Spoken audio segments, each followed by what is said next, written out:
down and replace করব because of market trap and pressure movement আমরা কিভাবে বুঝলাম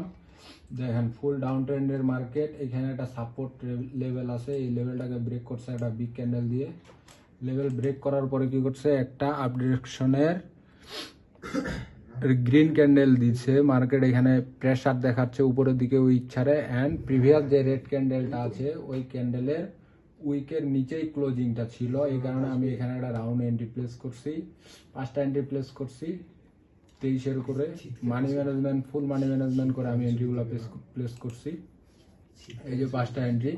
তো দেখেন বিগ একটা উইন তো এইভাবে মার্কেটে আপনাকে কাজ করতে হবে এটা বিগ উইন মার্কেটকে পেলে দিলাম সুন্দর করে এখন আরেকটা এন্ট্রি প্লেস করব ডাউনের দিকে আরেকটা ডাউনের দিকে এন্ট্রি প্লেস করব কিন্তু এখন এন্ট্রিটা প্লেস করা যাবে না আমাদেরকে কি করতে হবে সেফটি মার্জিনে এন্ট্রিটা প্লেস করতে হবে সেফটি মার্জিন আমরা যদি একটু উপরে পাই উপরে না পেলে আমরা এন্ট্রি নিব না মানে এখানে যদি ডোজি হয় অনেক ডাউনে আসছে মার্কেটটা ডোজি হলে আমরা এন্ট্রি উইন হইতেও না পারি দেখেন এখান থেকে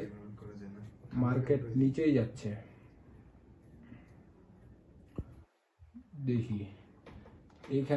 এখানে মার্কেট কি করে যদি এখানে একটা হ্যামার ক্যান্ডেল তৈরি করে তাহলে আমরা নেক্সট ক্যান্ডেল আবার আপের দিকে এন্ট্রি প্লেস করব নেক্সট ক্যান্ডেল এখানে যদি মার্কেট একটা হ্যামার ক্যান্ডেল তৈরি করে তাহলে মার্কেটকে আবার আমরা পুটকির ভিতর ঢুকাই দিয়ে ডলারটা নিয়ে আসবো এটা হচ্ছে 2 বছরের এক্সপেরিয়েন্স কোনো লস করা যাবে না অনলি প্রফিট এখানে দেখেন ফুললি একটা হ্যামার ক্যান্ডেল তৈরি করতেছে এখন